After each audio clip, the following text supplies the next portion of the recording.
Good morning. It's Wednesday, October 30th. The multi-front war in the Middle East is now 390 days old. I'm Jonathan Schanzer, Senior Vice President for Research at Foundation for Defense of Democracies. Welcome back yet again to the FDD Morning Brief. A quick shout out to my colleague Brad Bowman for taking the wheel on Monday while I was doing some travel down in Florida. We had a feeling that Iran was going to get hit over the weekend, and Brad was clearly the right guy to break down that remarkable Israeli air operation. And he was smart to bring on Dana Stroul, who is right up there with Brad in terms of military expertise. In the meantime, I'll just say this. The Israeli operation may not have dealt a knockout blow to the regime, but it set the stage for that knockout blow if one is needed. All eyes on Tehran now. Does the regime attack Israel again, or does it blink first? My guess is that we're going back to the future, more proxy attacks, less direct confrontation. We'll talk about all of this today right here on the FDD Morning Brief. Today's guest is Eyal Hulata. He's FDD's inaugural International Fellow. He previously served as the National Security Advisor to Israeli Prime Ministers Naftali Bennett and Yair Lapid. Before that, he spent more than 2 decades working the Iran file with some of Israel's finest intelligence professionals. You may recognize him from his many appearances on CNN and other U.S. media outlets over the last year. He was also one of our first guests here on this program. We'll talk to Eyal in just a few minutes and hear what people are saying in Israel about that strike on Iran over the weekend, right here at the FDD Morning Brief. What did Israel achieve on Friday night when it struck targets across Iran? That's what everyone seems to be asking. Let's start with what Israel didn't strike, the nuclear program. Also still intact right now, the energy assets that fund the regime's war machine. Honestly, Israel didn't have much choice. Both target sets were off limits. The White House made that abundantly clear, and that's frustrating for those who wanted to see Israel deliver that knockout blow. But let's unpack this. Israel doesn't have the capability to destroy nuclear targets buried deep beneath the ground. Not yet, anyway. So hitting nuke sites would have been a waste. And taking out oil facilities, that would have sent gas prices sky high. Safe to wait on that. Israel has enough enemies at the moment. So here's what the Israelis achieved. They took out nearly all, if not all, of Iran's air defenses. Those nuclear and energy assets are looking pretty vulnerable right now.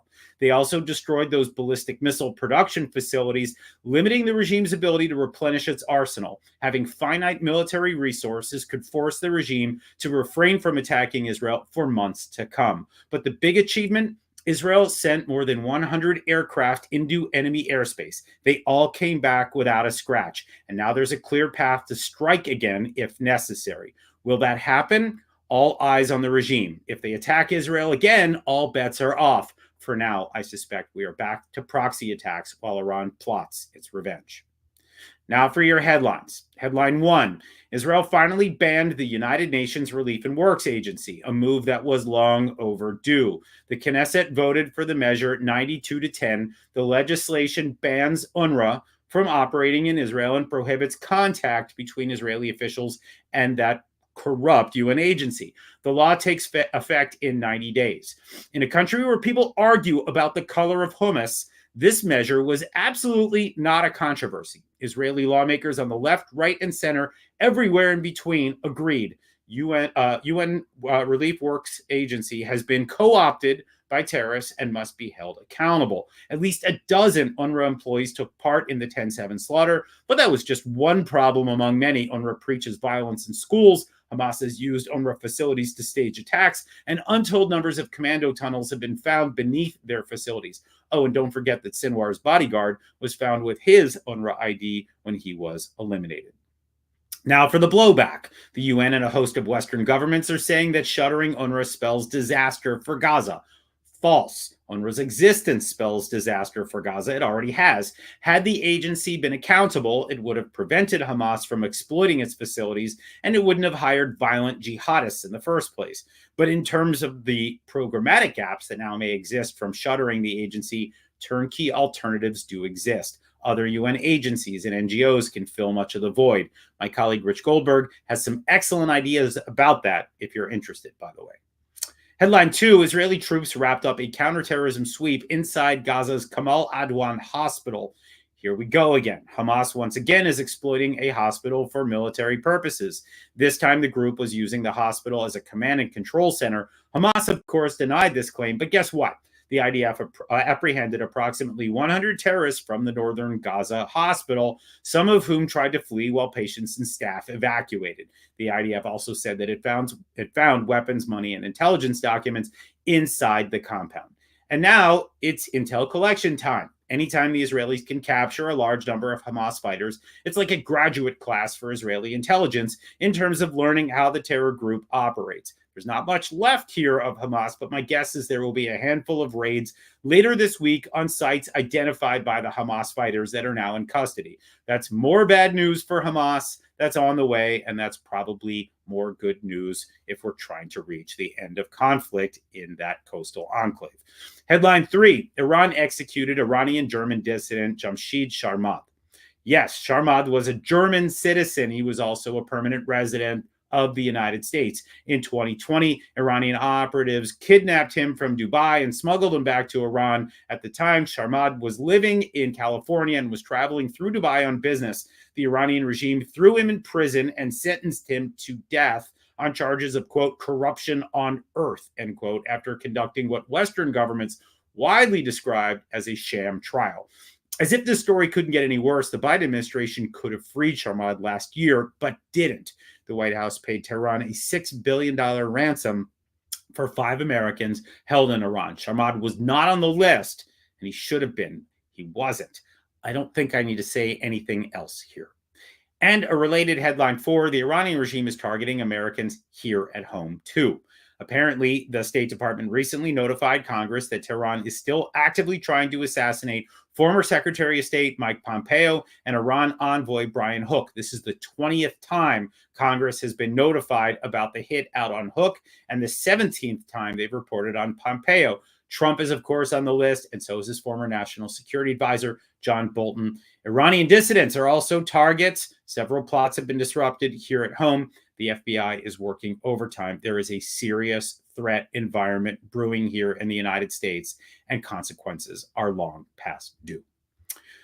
Okay, today's guest on the FDD Morning Brief is FDD Senior International Fellow, Eyal Hulata. Apart from being an all-around great guy and super smart on just about every topic relevant to the show, Eyal is probably best known for serving as the National Security Advisor to former Prime Ministers Naftali Bennett and Yair Lapid. Before that, he worked for more than 2 decades on the Iran file in the Israeli intelligence community. So you can imagine why I really wanted to talk to him today. So let's get his assessment of that Israeli air operation in Iran over the weekend right now on the FDD Morning Brief.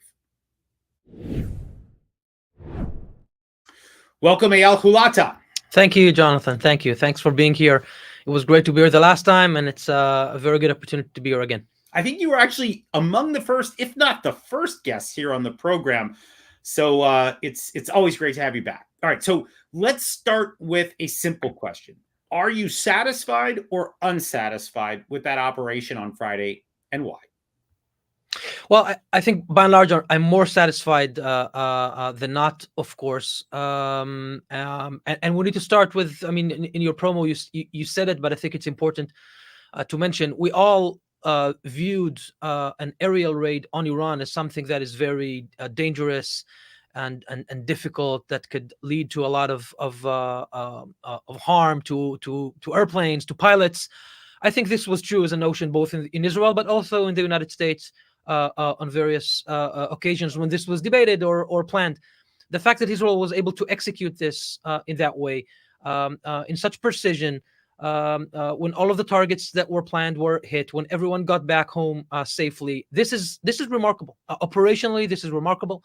And I think this is important. I think it was timely. Maybe it took a little bit longer than people expected, but that doesn't matter anymore. The fact that it happened, and in this high impact factor like it did, is very important. I think it delivers the message not only to the Iranians but to the region, maybe also to the U.S., that this is doable, that this is that Iran is not impenetrable, that Israel has the capacity to do what it wants. And I want to start with that because I think this is the most important message. It's a message of continuity. There is nothing about this conflict that will end in a single round. And the purpose of that strike was not only to deal back damage and blow on Iran, but also to create the better conditions for future, I think, as you alluded in your opening remarks. Yeah, and I think that proof of concept is really important, because for years we've been hearing, well, Israel doesn't have the capability. If they wanted to take out the Iranian nuclear program, they don't, they can't, there's no way. And I think everybody has to be reassessing that conventional wisdom. And I would just argue that Israel has always defied conventional wisdom. That's one of the things that Israel does best.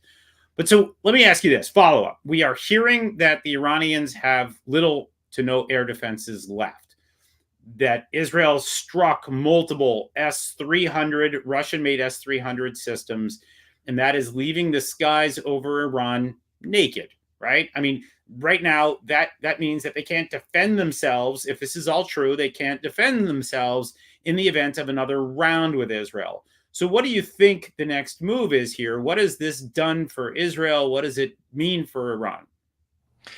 So first, let's understand what's the situation at the moment. What this very wide attack on their air defenses allows. It provides the opportunity for a much more in-depth stand-in attack in Iran. Most of what Israel has done was stand off. I mean, airplanes did fly over Iran. Of course, won't get into all of the details, but Iran knows where we were already. But most of this was done from a distance because, I mean, air defense, this is not a joke, right? They can shoot down airplanes. This is what they're there to do. And S-300s are very sophisticated batteries, unless you know how to deal with them and you have the right equipment and tactic. And this is what was performed over the weekend last Friday. Now, the Iran is open also for stand-in attacks. I mean, our airplanes or the U.S. airplanes or whomever will need to do this could fly more easily over Iran into more in-depth targets. And you talked about the nuclear facilities. The nuclear facilities are indeed more in deep.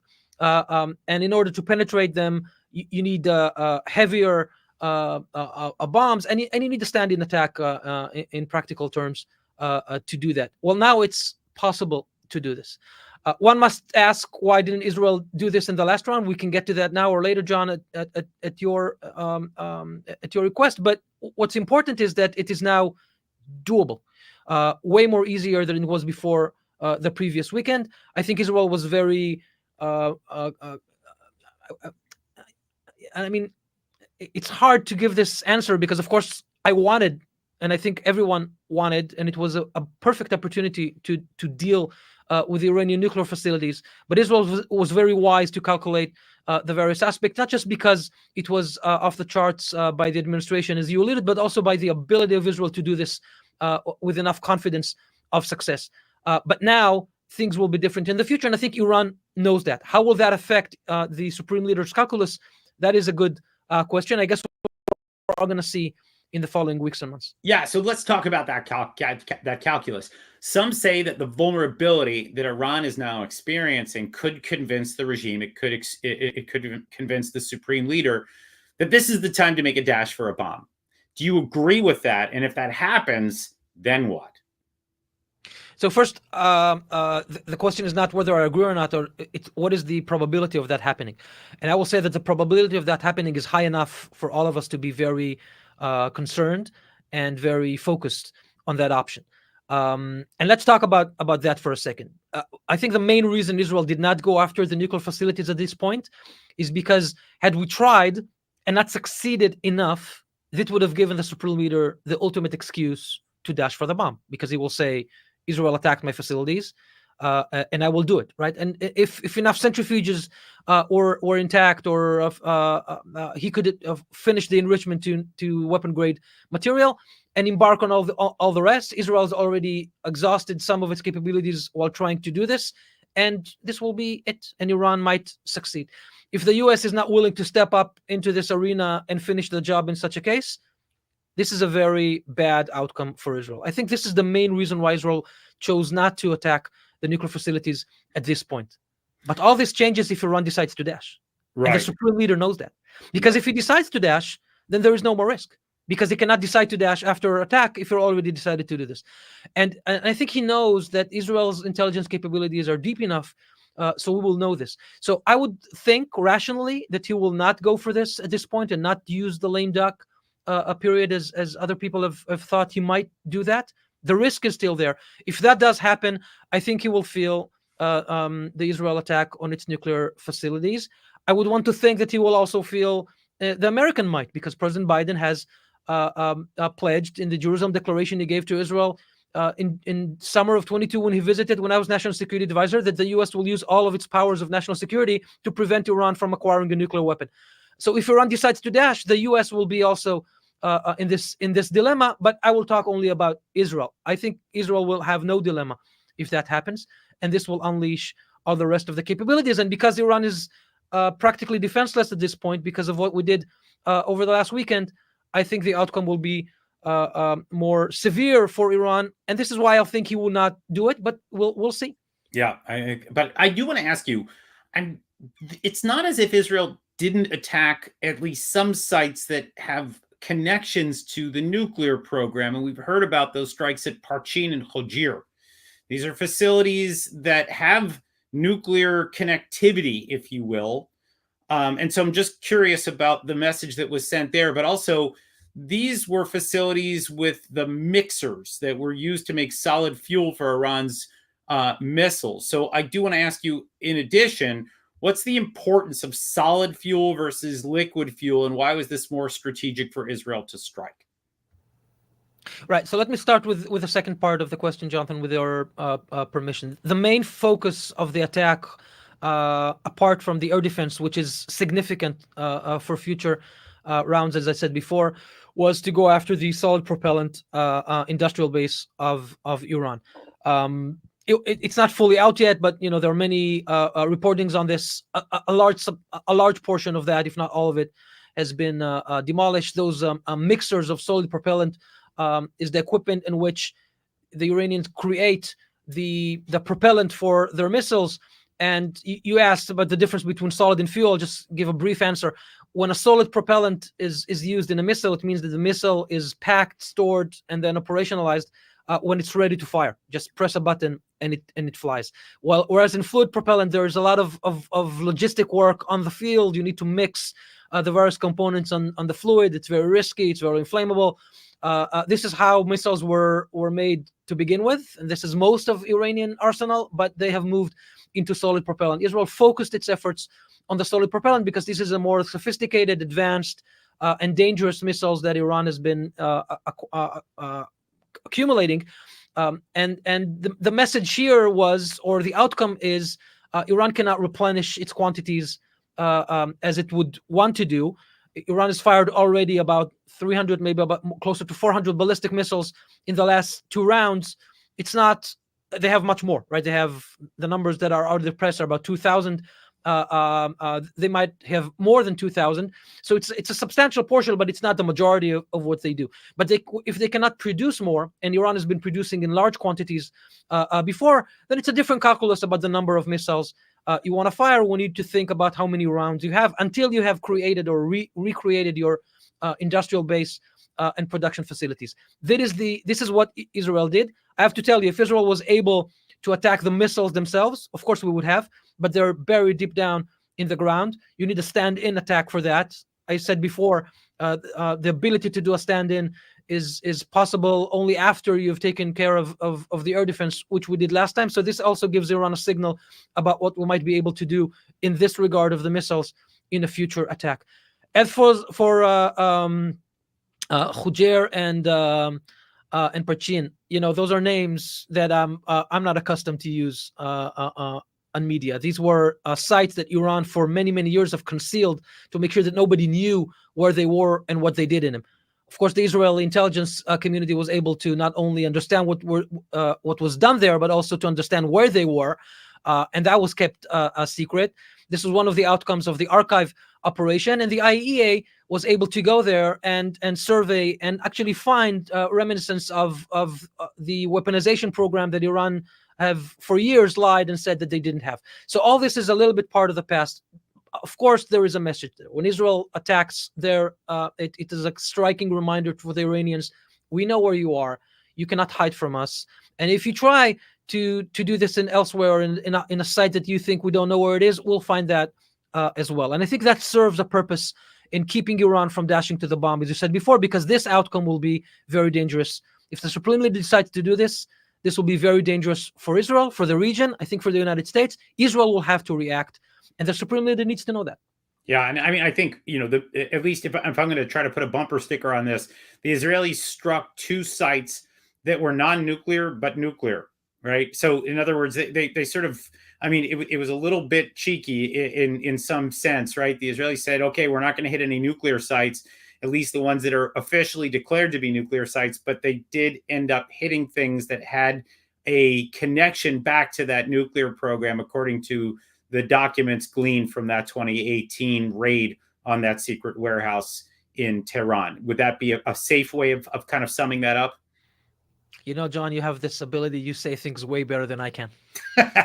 I'm not sure that's always the case. Last question for you before I let you go. We have heard, and I've heard this from multiple Israelis now, that there are things that the Iranians don't even know that happened on Friday night, that there were surprises that at some point later on down the line that we're going to hear about. What can you even say about that? Can you say anything? Or, I mean, how are we to understand that kind of threat? Well, I have a habit here to try not to steal thunders in FDD, and I will definitely not do this for the Israeli establishment. Let's keep what needs to be secret a secret, and the surprises will reappear. What I will say is that this is not even close to being the final chapter of the nuclear battle with Iran, because when Israel says, and we have said for years, and as you said before, this has been my journey for more than 2 decades and my focus for many, many years. Israel cannot allow Iran to go nuclear. When Israel says that, we mean that. It's not a slogan. It's not a message for elections. This is not something that is pinned on this leader or that leader, this prime minister and that prime minister. There has been a commitment by all of the leadership in Israel across all of the political spectrum. We cannot allow Iran to go nuclear. I dealt with that as national security advisor. I dealt with that before in the intelligence community, and definitely we're going to all deal with this in the future. And Iran needs to know this. And I think the region needs to know this. The international community needs to know this. I think it's important that Washington knows this. Israel will not allow Iran to go nuclear. And everything we do in this regard will continue to accumulate. And my hope is, as we've demonstrated last week, that the capabilities that we've been for many, many years and the intelligence that we've gathered for many, many years will allow us to succeed in that journey, because this is very important for the survivability of Israel, of the Jewish people, and I think for the well-being of the Western world. Tend to agree. All right. Thank you for joining us today on the FDD Morning Brief. Eyal Hulata. Thank you. All right. Here's what FDD has on tap for you today. For an article on foreign affairs, my colleague Ivana Stradner teamed up with David Shedd, former acting director of the U.S. Defense Intelligence Agency, or the DIA as it's known. They outline how Russia, China, and Iran are proliferating disinformation and sowing chaos in the United States, threatening our political landscape and undermining our democracy. They argue quite rightly that Washington must establish stronger deterrence against this malign influence as the battle for American democracy intensifies. You can also catch Ivana on FDD's stage tomorrow discussing this very topic with other experts. That's at 10 a.m. Eastern. Check that out at fdd.org/events. My colleague Andrea Stricker has penned an analysis for FDD's website about Israel's recent strike on Iranian regime targets. She notes that Israel likely destroyed a site that was critical to the Islamic Republic's past nuclear weapons program, known as the Ahmad program. The potential elimination of this facility sends a strong message to Tehran, as I just discussed with Eyal, that Jerusalem may target additional nuclear sites if Iran continues its attacks. That's an important message, as we've been stressing today throughout this show. And finally, check out the latest episode of Dan Senor's Call Me Back podcast featuring my colleague Rich Goldberg. I was actually on an emergency episode on Saturday, hours after the Israelis completed their operation. Dan is a great interviewer and a terrific friend of FDD. Listen to those and other episodes wherever you get your podcasts. And that, my friends, is going to do it for today. Read our expert analysis on our website, fdd.org. Read our quick takes on X at FDD. Check out our Instagram and YouTube channels And please do support our work with a tax-deductible donation at fdd.org/invest. I hope you'll join us for another episode of the FDD Morning Brief on Friday. Our guest will be Israeli journalist Nadav Eyal. Nadav is probably best known here in the United States for being a regular guest of Dan Senor's Call Me Back podcast. But he's also known in Israel for being one of their most serious and informed journalists. We'll get the latest from him on all the fronts that matter in this multi-front war. Should be a good one. Thanks for joining us. I'm Jonathan Schanzer, signing off for FDD.